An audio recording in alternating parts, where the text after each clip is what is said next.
if you're gonna, give each other a tough time or criticize the effort, not the results.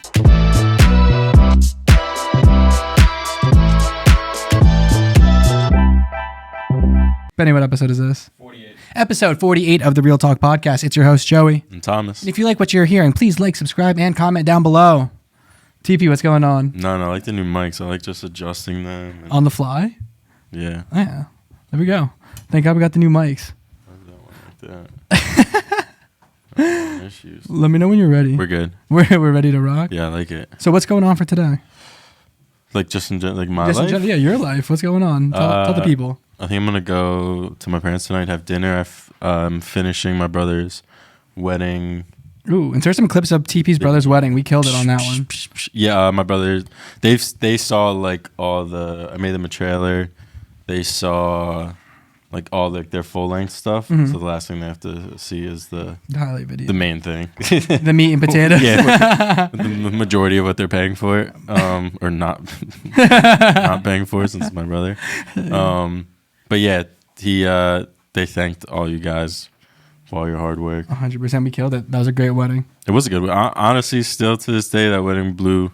We've been to a lot of weddings, and I know I wasn't like working that one, so it was more enjoyable, but it definitely like blew me away. Bearbrook Valley. Yeah, shout out Benny for that one too. Benny was on Bishop's going to be there this weekend, so if you're at a soul wedding this weekend, he'll be there. Request a song. Actually, don't. I don't think Bishop. No song request. No song request. All but right. Can you tell me who we got on today? Today, we have Tiffany and Jake Slowinski, the publishers of Bridgewater and Somerset Hills City Lifestyle Magazine. Woo! Awesome. Sometimes we got to do a couple takes. Hello. You're Ben. Oh, whoa. I just want to make So a little bit of this, a little bit of that. Yeah. Well, thank you guys so much for hopping on the pod. Oh, thanks for having us. I know we've been working for a little bit, so I feel like it's like well overdue. I know. Why didn't you invite me sooner? Yeah, Joe. I feel like we've Yeah. done so much work in like a year, and I'm like, 48 Why haven't we done this? Yeah, I mean, Joe. how many of our partners have we brought in here? It's got to be like dozens. Yeah, Oh, 100%. well, now with the structure and layout of how we do it with the reels now, so many people. Yeah. So And by the way, guys, amazing work. Thank you. so much. Couldn't be like happier with you guys are producing here. Awesome. I mean, our partners are like thrilled. 100%. Yeah, as it goes on, it's only getting better. You know what I mean? We're having people now like come in with their own scripts and be a little bit more Ooh. prepared. We do like the teleprompter now. Yeah. So Fancy. yeah. I had a teleprompter when I was interviewing people with my little piece of paper on my lap. Those were pretending good to be a though. newscaster. Those were the good old days. I miss those a little. You just press record and just let them go. So for the people that don't know what City Lifestyle is in the publication, can you tell the people a little bit more about what it is? We publish 2 community publications, Yeah. one in Bridgewater and another one in the Somerset Hills. The Somerset Hills comprises of Basking Ridge, Bernardsville, Far Hills, and Bedminster. We work with a lot of local businesses that are looking to build their brand in this area, and more importantly, tell their brand story. And that's really where we, as a marketing vehicle, really shine in this area. We help businesses that are selling either higher ticket items or recurring revenue, as we our publication goes to an affluent audience. But we help them get to those customers really by telling their story and through a lot of content. As really that's one of the more effective ways to reach that kind of audience. And is your background in publication, or like what were you guys doing before this? Well, I went to school for journalism and then did nothing with that degree for a very long time. I was a high school guidance counselor turned magazine publisher. So gone back to my roots a little bit. And Jake certainly does not come from publication background. No, but personally, like I've been in sales and marketing literally my entire career. Cut my teeth in a lot of Google AdWords and in that space. Yeah. Now more in branding and content, which truthfully between the two, if I'm going to spend all day with a spreadsheet or with people, it's honestly, an easier thing to do. But I've been an entrepreneur for the last, I want to say 14 years now. I mean, it's been a while. Mm-hmm. So it's, I love small business. I love being out there and talking to the other business owners. nothing but respect, because it takes a special breed to go out and start your own business and, work through all those struggles and the difficulties that you encounter. So this has been a real pleasure for me to do, because my entire existence right now is I'm out talking to business owners all week long. So I get to hear their stories, I get to hear their struggles, their successes, things that are going well. So it's really fun and exciting gig, I'll say. And where did this all kind of like spark from? Well, actually started with Jake, but we are part of a national franchise. So there's 175 publications around the country. And when Jake finished his last endeavor almost 5 years ago, he was looking to either purchase another business or get a job. Gotcha. And he came across City Lifestyle and he brought it into me and he said, "Hey, Tiffany, I think you'd be really good at this." And I'm like, "Great. I'm not the one looking for a job. So why don't you go find something you'd be really great at and let me get back to work."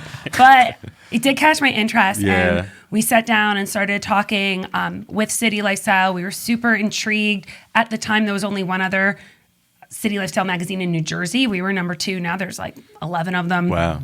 And we decided to go into it together. Yeah. My background was a little more like the town cheerleader. I was Miss Bridgewater.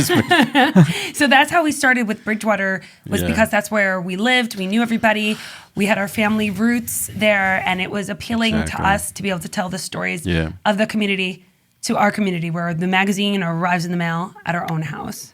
How important is it to like promote these small businesses, but tell the story of the small business? It's critical. When it comes to a lot of marketing, and you guys do an amazing job of telling the stories of businesses, where a lot of businesses fall flat is, A, they don't market at all. Yeah. And then B, when they do, it's kind of half-assed, if you might. And, a large piece of what I've kind of done in the community and working with these businesses is, every time I meet with them, I kind of give them a lot of my experience, my knowledge, give them the tips on what works, what doesn't. I always tell them that, look, marketing, you got to treat it like rent. It's got to get paid every month. And there's paid ways to do it, and there's free ways to do it. But you got to do one or the other, but the answer is not to do neither. Yeah. And where you find a lot of these businesses that really, they do neither. They either make it because they're doing something really well, and then word of mouth takes off, which, again, any business, if word of mouth is kicking, it means you're doing a good job. Yeah. However, word of mouth takes you to like here, and then it'll just go like this. And it's not that difficult to understand, because, all the people around you, they're going to get to know your services, and then they'll tell their friends. Yeah. But that's usually where it dies. Yeah. So, a business can naturally grow to a certain point, but then it'll kind of flatline and stay there without additional externalities. But you guys did you guys have to build your book of business all like 20 clients up front and then launch the publication? Yeah. Or is it, how does that work? So you need to be able to have enough money to print the magazine.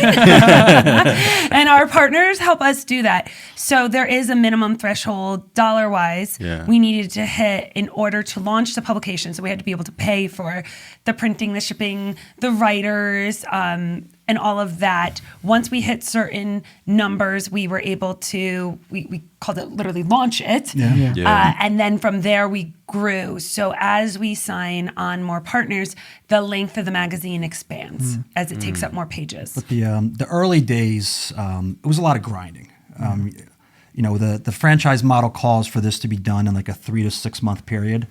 As you're signing people on, if it goes too long, they kind of forget, and you start to lose them. So it's really a combination of speed, but you got to get out there. And it was a lot of knocking on doors, a lot of cold calling, cold emailing, prospecting, kind of annoying the crap out of the whole business community. A lot of networking events. A lot of networking events, but in the process, we got to know you guys and a lot of wonderful businesses in the area. And what we found is that the business community around here, it's amazing. And the biggest takeaway that I've learned is that while it seems like there's so many businesses, the community is smaller than you realize, and like everybody's interconnected. And it's the most incredible thing I've come to realize. What are some like key tips to first getting your foot in the door with these businesses? Annoy the crap out of them. Persistence is part of it. Yeah. So it's reaching out, letting them know who you are. A lot of it's also social media. That's why we love working with you guys and the reels. If they start following you, they're getting interested. We strategically mail the magazine to certain people because it's coming every month, and they'll be like, "Oh, my wife loves that magazine." We're like, "Oh, what a surprise! I had no idea what's going there." But it's being top of mind. We have to market ourselves the way we help businesses market. So we do a ton on social. We're at tons of events. We try to provide value to everybody we meet with. So at times, I think businesses don't want to meet. What is she going to try to sell me? I don't need anything. Their guard is up. Yeah. And we're not there to be pariahs. We're there to learn about them and see if it's a good fit. If there's a way for us to do business together, fantastic. Happy to do so. If it's not a fit, let's leave here friends and see if there's other opportunities. So we've had businesses that are not a good fit for our magazine. Maybe they're too new or they're not the right demographic, but we've found other ways to support each other. So for me, it's about just making friends with everybody in Bridgewater and Somerset Hills, because you really just never know where that can lead. Creating relationships, it's like such a key that we speak on it all the time. It's like, even when we get on calls, it's like, you're not there to sell nothing. You're there to have conversation, see what they're looking for, compare it to what we do. And then if it works out, it works out. Our goal is for this to always work. That's why we want to partner with the right businesses, because if they're not having a good experience or they're not getting new customers, that's not good for us. If it's not working for them, it's not working for us. So we want to bring in the right businesses and then have really close communication. So Kristen, our market director, Shout Joey out knows Kristen. her. Shout out Kristen. Kristen's Kristen, awesome. we love you. Yeah, we love you. Don't go anywhere. She's just on top of working with our clients on their ads, their exposure, what story we're going to tell, bringing them in here and getting videos done, because we can change messaging, change call to action to make it work. We don't want to ever hear at the end of a partnership, "Oh, that didn't do anything for me." What? We're going to have conversations along the way and make sure we tweak things so that it's going smoothly. Yeah, you never leave someone out to dry. Exactly. No, and at the end of the day, with most marketing, it's part art, part science. The art part, that's the content, that's the creative. There's variability there. Some things will resonate, others won't. But with the science part, that's the audience, the demographic, the distribution. That we can control. Yeah. The art, we're good at it, but it's not as easy to get that right every single time, which is why it's always a dialogue. It's never a set it and forget it. If something didn't resonate or hit with the audience, all right, let's try something else. Part of that with marketing, it's just trying things, and then you throw something against the wall and it sticks, and you go, "Holy cow, let's do it again!" Then you start doubling down on it. But it's really through the trying that this happens. Most people think it's just going to happen. It doesn't. You got to have 10 of these bad podcasts, and then you get that one great one, right? This is a great one. Well, this is going to be the phenomenal one, but the whole point is you don't get to this podcast without having the 10 previous ones. Yeah. And it's in that work and in that grind where really the magic happens. And social media has become a much bigger part of our strategy. Yeah. So to use your example of you try things and see what works, it was really during the pandemic that we started with a lot more video content and pushing that out there, because the world was shut down. We're like, well, what can we still do from here, right? And get the word out. So that's when we really started to push our social following. And so now we just want to do a multi-market approach with these local businesses. We want people to see them in the magazine. We want them to also follow them on social media. We also send out emails to over 12,000 email subscribers that are seeing things. So we want to hit the community in many different ways so that these businesses are always top of mind. And when you guys were first putting together the magazine, were there was there a strict format that the Franchise City Lifestyle had on the magazine itself, or were you consulting with other people of how do we structure putting together a magazine? We put Joey on the cover, so the standards Very low standards, certain part of being in a franchise, which I like, is it does provide you some structure. Yeah. So we do have preset themes throughout the year that we know work across the country in all similar types of communities. I think, Joey, what were you on the summer fun. Yeah, He's summer fun. yeah. He's very summer fun out there in Somerville with his dog. Reading his book. Yeah. So Which we have to edit out, by the way. Oh yeah, he had a very inappropriate book Yeah, on the Joe. cover, Edit it out. and I was like, that can't be on the cover of our magazine. An F-bomb on there. The readers won't like that. Jeez, Joe. And that goes against content standards for our franchise as well. But no, we do have some standards we follow, but it's not completely cookie cutter. Either Yeah. we share ideas. We're really close with a lot of other publishers. So we were just at our national conference a couple weeks ago, and we all like to drink a little too much, stay out a little too late, and share a lot of ideas with each other. Because again, what's working in these other communities, we want to bring that here, and we kind of rise up together. And like for the writers, like did you have to go out yourselves? Was there like a list of writers that was brought to your attention? So we have a full-time editorial coordinator, Patty, that works for us. Her full-time gig is PR at Rutgers, so she's already kind of very tuned in to that world. Yeah. But I mean, there's a lot of freelance writers out there that you can work with. Yeah. The thing about for us to write an article, she has a journalism background. She doesn't do it all the time. It might take a few hours. For somebody that's doing this as a full-time job, the kind of articles, the interviews that we're writing, they can have a 15-minute conversation and 45 minutes later be done with the article. Yeah. It's just somebody that's a professional that does this, day in and day out.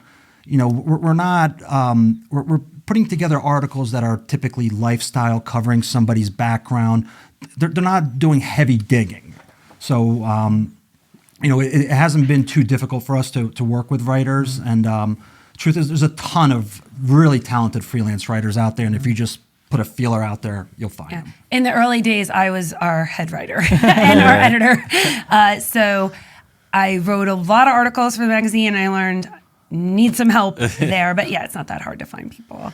If there's any writers out there, we always have people who are reaching out saying they want to write. So we always add them to the list, and we bring different people in for different types of topics. That's awesome. What makes a good article? It's got to be interesting, right? A good article. Something that really shows who you are. We try to completely stay away from advertorials. I'll have businesses ask me, do I have to write my own article? I'm like, please don't. You do what you're good at, and we'll do what we're good at. And that's uncovering the story. It's not just saying, come shop here, we're the best store. It's like we all know what that's about. We want to know about the owner. We want to know about their trials and tribulations, what they've gone through in life, what brought them to this moment. When you humanize people, that's what sets them apart. Why go to them instead of that big box retailer? Why do we want to shop local? Why do we want to support these local businesses? And they're real people that live in our town, that have families, that are putting the money back into our community. So the more, I think, human interest we can get, the better. And then the other thing that makes a great article, food. Every time we have anything with food, people tell me about those articles and tell me they're going to try that restaurant, or they loved this, or making that recipe or that. So food, I've noticed, is definitely a hit with our readers. Awesome. So I kind of want to transition to like a little bit more of like a business approach. Can you tell me about your target demographic? Like what businesses work best for you, and what is your target demographic? So as far as the kind of businesses that work best with us, generally they want to be targeting the Bridgewater, Basking Ridge audience, which skews towards the affluent, selling higher ticket items, mostly B2C, or recurring type revenue. So think like a higher end gym, or things along hair salon, where people come in on a regular. Those are the kind of businesses that really benefit from branding, telling their brand story, kind of separating themselves from the competition. As they typically charge more, they have to justify those things through the marketing. What we're not really looking for are coupon type businesses, and that's not to say that you can't have an offer sometimes, but we're not the type of magazine that you're flipping through and getting a couple dollars off of this or that and ripping it out and making the magazine look ugly. It's really definitely businesses that are looking to brand. Yeah. And I think you were talking about before, you don't work with everyone, right? Why is it important for like a small business to only work with their ideal customer avatar? Because we're going to see more success with it, right? This is a luxury publication, and our partners want to be surrounded by other strong partners. If we've got people in here that are maybe have a bad reputation, or people in the community have known bad things about them. I'm all over the Facebook groups. I see what's going on when people are complaining. You're to the streets. Then that's going to bring down the overall quality of our publication. We want to be a resource, and we can't do that if we're not working with top businesses. Yeah. 100%.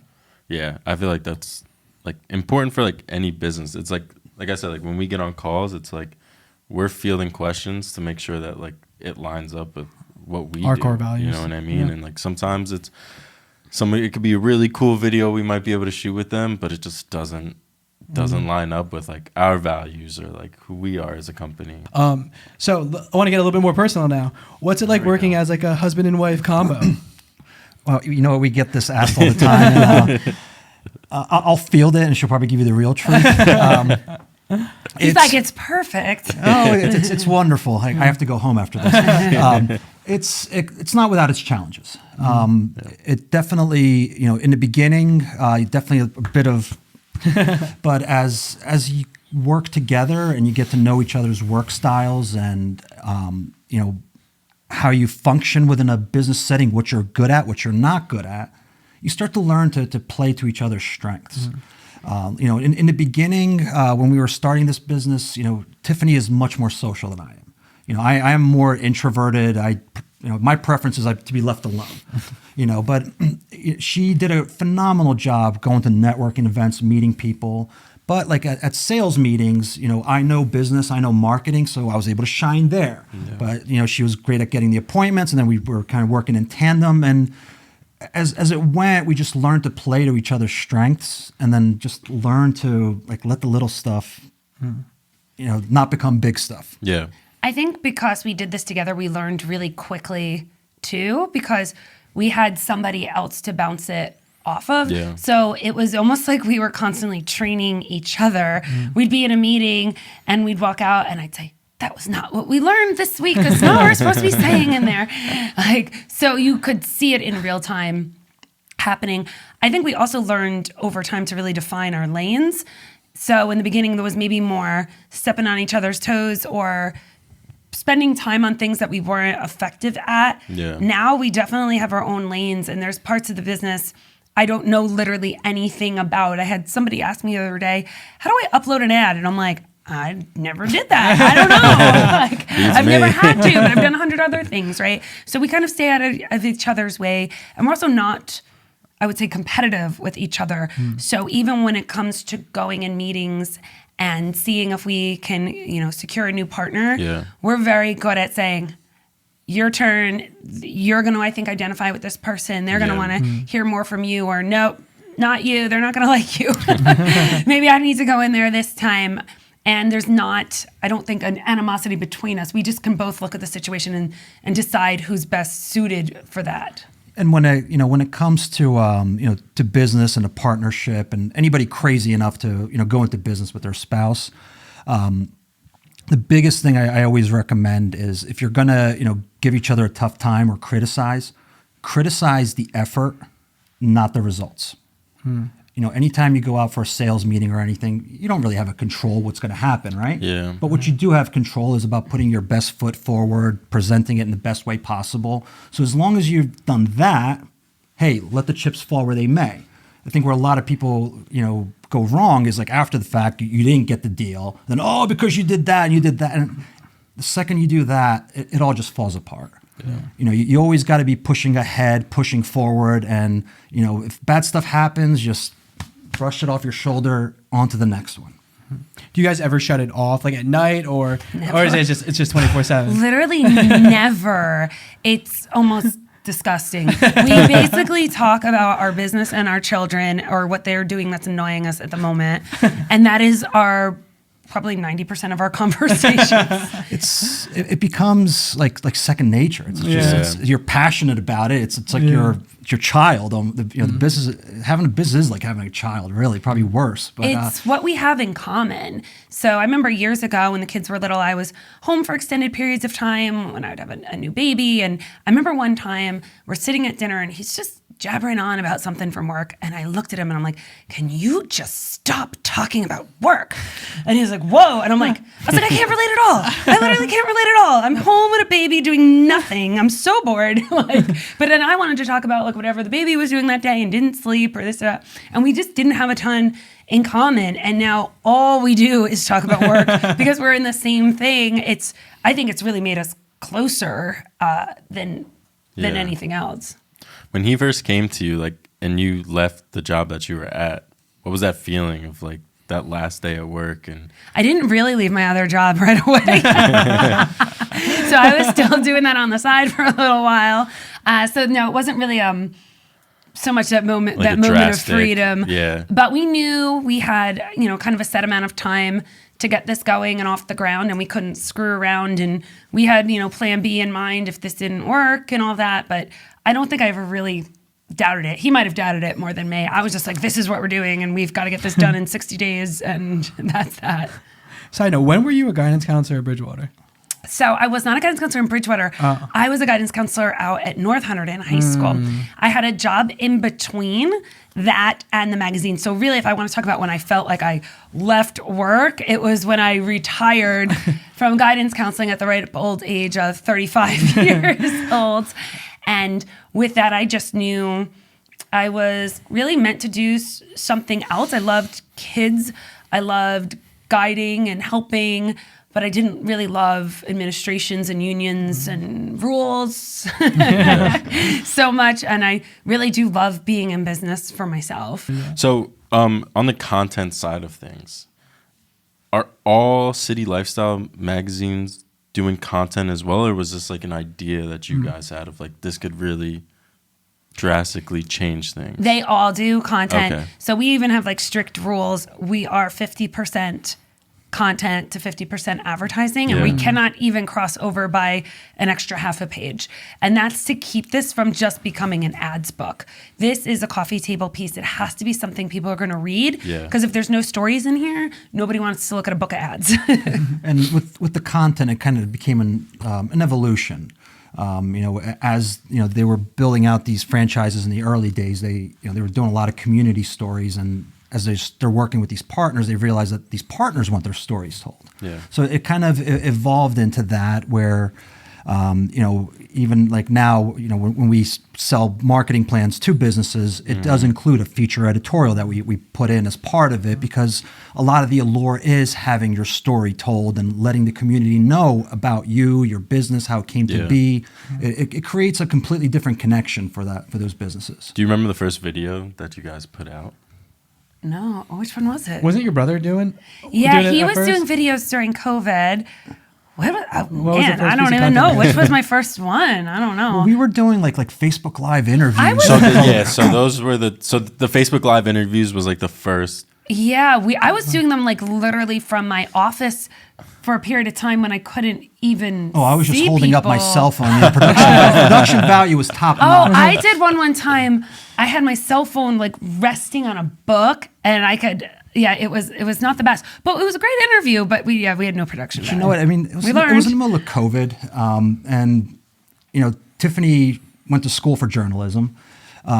Did quite a bit of work in front of like in a studio in college, so she had experience. I'm like with bringing back my newscaster days. There you go. And when we found ourselves in COVID with a business that we have to meet other businesses and everything shut down, we're like had a lot of time on our hands. So we thought to ourselves we could sit here and cry. About how We did things, some of that. We did some of that. Yeah, of course. But with the other 18 hours that we still had after crying, we decided, why don't we do everything we can to help our partners out? Yeah. So we pulled out the phone. I'm like, Facebook has this live feature. Why not? Started interviewing just like this, just talking to our business partners about different topics, and people started watching. And we were just like, that's interesting. I know, we're like, oh, there's people actually watching this. And then you'd sit there, you'd see 3 viewers, 4, 7 viewers. I'm like, wow. Gosh, we're making it. But We're going viral. That idea just kept evolving to where we are with you guys today, where, we're bringing in our partners into the studio, putting together that kind of content, because, what we found through the magazine on a local level, the people in the community, they want to connect to their local businesses. They want to know more about that guy cutting their hair. They want to know more about that guy that's building those kitchens, or you see the storefront. But it's nice to know about the person that and their family and what they're doing for the community, and all those things really resonate well. And not to mention, they really help to promote their businesses. Yeah. So it was originally like that long form kind of interview style. At what point did you want to shift it over into what we do here now with the reels? I think we just realized that you have to change with the times, right? And the algorithms on social media, it's constantly changing. I know Kristen brought a lot to us with saying, no, you can't do it for more than this many seconds. You don't want this or that. So it's just constantly evolving because we want people to watch it, right? We don't want to bore them to tears. We don't need a half-hour interview if that's not, what the audience is calling for. But right now, it does seem to be all about the reels. And we take our cue from businesses like yours. I'm always watching what other places are doing. What are they putting out? That looks interesting. Yeah. What I've always found in business, and I tell other business owners all the time, there's nothing wrong with stealing other people's ideas and just doing them your way. Yeah, nothing's at the end of the day, there's nothing original. Yeah, right. exactly. I use the word steal, like maybe it's the wrong word, but Steal like an artist. Steal like an artist. If somebody's doing something incredibly well, switch it up for your own business. Exactly. Try it. If it works, what's it going to cost you? It's awesome getting all the different businesses coming in here, and then obviously we have what we want to do with them, but then we're still sometimes sitting around brainstorming. All right, what's the best verbiage for this, or explaining those first 3 seconds are really important. So it's been, I enjoy it thoroughly. Me too. Because instead of maybe doing maybe 1 or 2 interviews in a day with you, there's 6 now that They're are just coming back to back, in. just short form pieces of content. Yeah. So you guys have 2 publications now. When did you know that you wanted to do the second one? So our original plans was to launch the second one on the 1-year anniversary of the first one. COVID had a different idea and decided to shut the world down. So we waited an additional year. So 2 years after Bridgewater came out, Jake went on to launch Somerset Hills. It was fall of 2 years ago. It's the perfect time of year. Yeah. And he knew he wanted to launch it for that January issue. So in the fall, he started selling and getting out there. And for us, it was the natural progression. Every meeting we would go on, it felt like people would say, hey, do you have an edition in Basking Ridge? Hey, do you go to Basking Ridge? It was always Basking Ridge over and over. Yeah. So we knew that was going to be the next market for us. Did you think it was harder to network in that area since you guys weren't from that area at first? Or do you think the connections kind of came organically? It was easier, I think, because we were a proven concept. When we started Bridgewater, we didn't know what we were doing. But the play is different. Bridgewater was all about local connections, just people we already knew, kind of having our pulse on the community. Jake really had to go get himself into Basking Ridge more and meet those people later on. Yeah, and a large piece of the business kind of growing and evolving is we start putting more systems in place. Systems for prospecting, getting meetings set up. A large piece of this is a lot of grinding. You got to make a lot of phone calls. I'm not just going to go and show up somewhere unannounced. It doesn't work. You can get to 10 places and maybe see one person.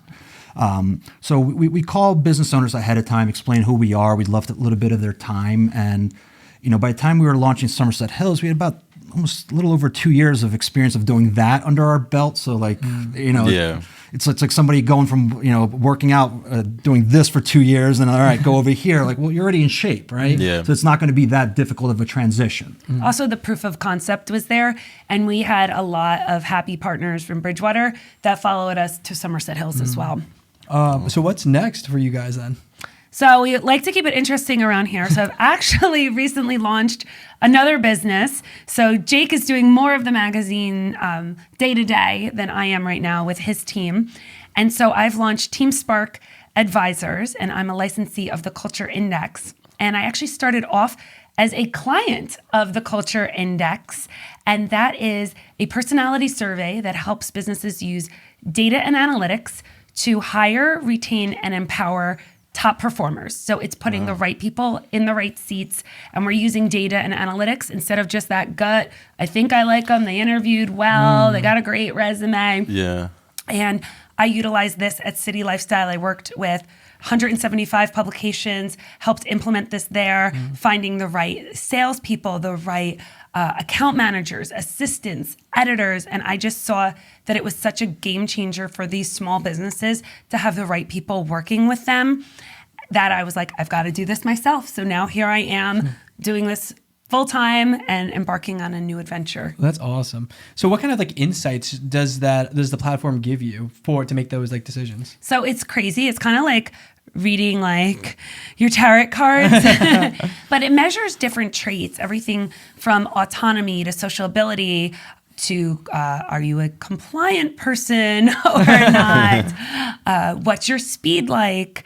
Do you like to do repetitive things? And when your logic, and when you put it all together, it profiles different people. And then what we could do with a business is go in and say, hey, let's take a look at your top performers. Let's profile them. Let's see. Yeah. They've got these traits that are similar. And then let's look at the people who are struggling. They have these traits that are in common. Well, we want to hire more people with these traits, less people with these traits, right? But the other piece is company culture. So just because we come in and we survey people doesn't mean we go, oh, well, these are the great ones and these ones are horrible. It's a team. You can't have all identical people on a team. People serve different purposes. So if it's looking like it's not a good fit from what the data is showing us, we can, one, shift people. Maybe doing something slightly different at the company is going to bring them more fulfillment. They're going to shine there. Or maybe we communicate differently. Me and Jake are both very non-detail oriented people. So we need someone like a Kristen to come in behind us and clean up our mess, because we'll be out there selling and doing this and doing that and then not paying attention that deadline's coming up. We got to get the ads in. We've got to do this. So Kristen's there to keep those clients happy and make sure all of those pieces are being managed. Me personally, my speed is in the top 1% of the population. That's not always a good thing. I might get things done quickly, but I might make mistakes, or I speak too quickly. Even now I'm trying to like slow myself down. Jake counteracts that. He's a slower pace. He'll think. He's more methodical. Yeah. So some of this is just learning to work with people. So instead of me just going, why don't you ever get anything done? It's realizing, wait, nobody works as fast as I work. I need to communicate differently with him. And do you guys also place the people too, or is it just the software? Yeah, so it's software with consulting, right? So cool. I think a lot of people have probably had a personality survey at one point or another. Yeah. They take a survey, they do like a 1-hour seminar, they're like, all right, cool, and they forget about it. With me, it's a consulting service. So it's coming in and helping you hire people, identifying the traits for the job, writing the job posting so we're finding the right people, and then surveying them first. Here's the thing. Once you interview somebody, you immediately have interviewer's bias, right? You either liked them or didn't like them. And you're going to take that data and go, oh, no, I don't care about that. Instead, survey first. Only spend your time interviewing people that have the traits you want. And then, of course, you got to do that gut check. Yeah. You still have to make sure that they're going to fit in and that you like them. But it's about reversing that process that really can bring you higher caliber people for those specific positions. There's no wrong people. Everybody is different. Everybody has a place they fit. And even for that person, I view it as a humanitarian style. I don't want to bring somebody in to be unsuccessful in a role. And for like a lot of organizations, especially, a lot of organizations struggle with finding salespeople, right? You talk to countless places, probably one of the toughest thing to do. And what this thing has really done well is identified the key traits that the top salespeople tend to have. And it's usually two things: very high autonomy, meaning they'll just go out and get things done on their own, and a very high sociability. They like being among people. And this survey reveals that about them. Because sometimes people will present well in an interview. They can modify themselves. They can, tell you everything you want to hear and in ways that you want to hear. Yeah. But then you bring them on board, and after 3 months, you go like, well, that's not the person I hired. And what starts to happen is they can seem great at an interview, but then their personality over time they just go back to who they actually are. With this, you know ahead of time who they actually are, and then you pair that with what they say during the interview. So if the experience and everything else checks out, and then the right person, it's a really high probability that that's going to be a great salesperson. Wow. It's more complicated than that, though. It's not just they're social and they're autonomous. It's the way the traits interact with each other. It's really a science that I don't completely understand, but I now have learned enough to be able to read it, because the flip side of being super social, some people, if the social gets too high, well, they just want to go make friends with people and they don't want to do any of the work. So it's been fascinating to be able to look at how those traits play together. And people just shine in different areas, and you put them in the right spot and you're like, that's a win. And it also just saves businesses money. There's a cost to turnover. There's a cost to quiet quitting and burnout and all of that, and just getting the right people in there and then communicating effectively with them is a game changer. Damn. That's crazy. We got to take the test. So I have yours, Joey. You have mine? Yeah, you're a socializer. Am I? Oh, interesting. I had no idea. When did I take that? Oh, probably a while ago. Yeah, you took it. Yeah. But I got to get the rest of your crew to take it. Yeah, I'm curious. I'm a socializer? Huh. Interesting. Who would have thought? Yeah, as he's interviewing us in a Everybody. studio here, and he's got a creative side. Again, not surprising. So I think we should hop into rapid fire questions. Yeah. Well, first, this is scary. Do you want to show off the magazines that you have? Yes, I do. Ooh, These are our there's the October food and the issues. drink. Foodie. Everybody loves food. Yeah, I can definitely see how people gravitate towards All that. right, I'm over getting here, hungry right everyone now. loves food. Oh, we should introduce something to Carlos Ruiz. Do you know Carlos Ruiz? The mixologist? Yeah. Oh, we should meet him. That I sounds would be interesting. fascinated. Yeah, we'll talk about it after. All right, rapid fire question. Rapid fire. What's your favorite place to eat in the 908? Grub Hut. Ah, love that. Do you remember? Tiffany too. Oh, I don't know. yes, My yes, favorite. yes, How do yes, I yes. pick a favorite Pick your child? favorite. Actually, I like Grub Hut too. Actually, I like sushi, and I don't know if I'm Oh, saying I they're. love sushi. I love Ryun. Raijin. Yeah, Oh, sushi. Raijin. That's the one Yeah. by Rita's, right? Yeah, thanks. Prince Rogers. Oh, really? Oh, that's the new. Yeah, was they Sushi opened House up in like the before. last year and a half. I knew the owners of the previous. Oh, really? Yeah. Unless you own it. Yeah, but some of Ben knows the everybody. really the freshest and most amazing sushi there. It's It's so good. Yeah, I like Best over by you, I Sushi. AI. AI. Where's that? Which one in Somerville? It's right By by. Casa Luna. Oh, Yeah, okay. Casa- Oh, I know what you're talking about. It's like. right like a in there, yeah. doctor's office almost. It's like a room. it's They're- kind of small. Like it's like Yeah. It's I more think- authentic, right? Yeah, they do. It's called like omakase, so it's like the chef's choice. So you sit down, you pay them a large amount of money, And the chef will. and hopefully these pieces of sushi are equivalent to the amount of money that you're giving them. But I went one time, and it was the best dining experience. I think we I've like had. DiMartino's too. Ooh. That's a Yes. good I'll brunch. do Martino's one more time. Yeah, well, that was they have dinner now too. Oh, yeah, they they're just back. started doing that. Oh, Yeah. really? They're back. Yeah. Birria tacos for dinner. I forgot. Oh, I had it. If animals could talk, what would be the sassiest? What are these questions? They're random. They're not even like. So my daughter Hannah has this this guinea pig, and I think it would probably yell at her because it's her second guinea pig and she doesn't spend as much time with it as the first one. So Yeah. I guess an elephant, because my youngest daughter, Violet, is obsessed and has like 100 of them. And that thing's pretty, Ellie, the elephant, is pretty sassy. Pretty sassy. Best beach in New Jersey.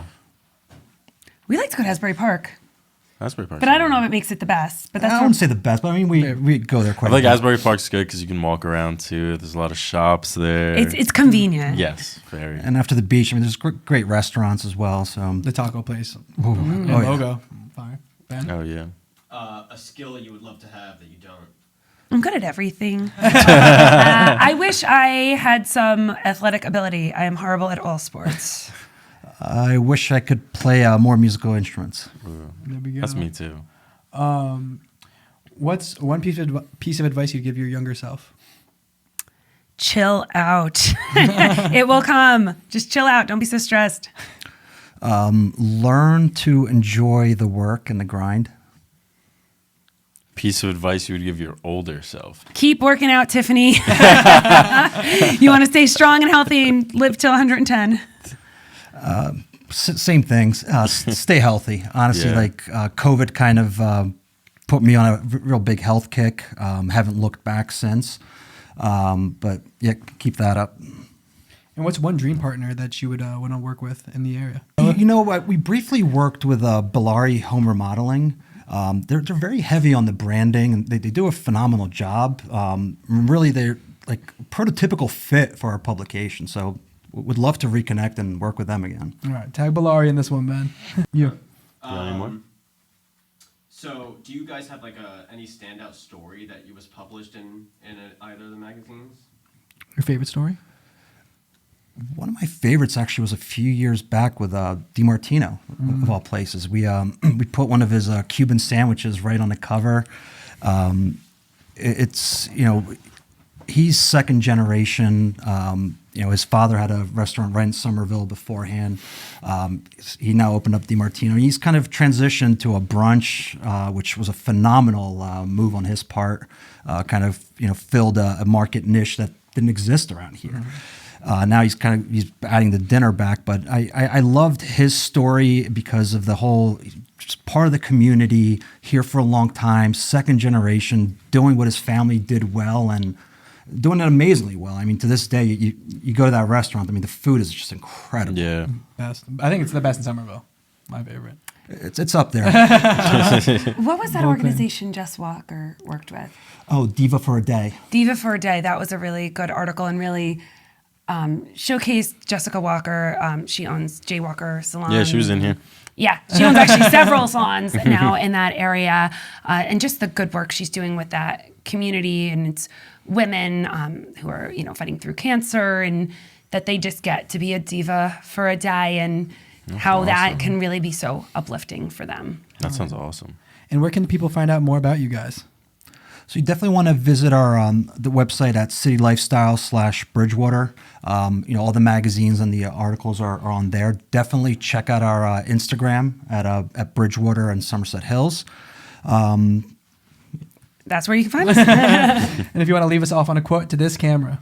Well, to all the businesses, what I've kind of said it earlier but a lot of marketing, like I said, it's like paying rent. Yeah. You have to do it.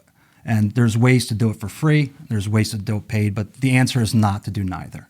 You're doing a disservice to your business if you're not. We are here to help.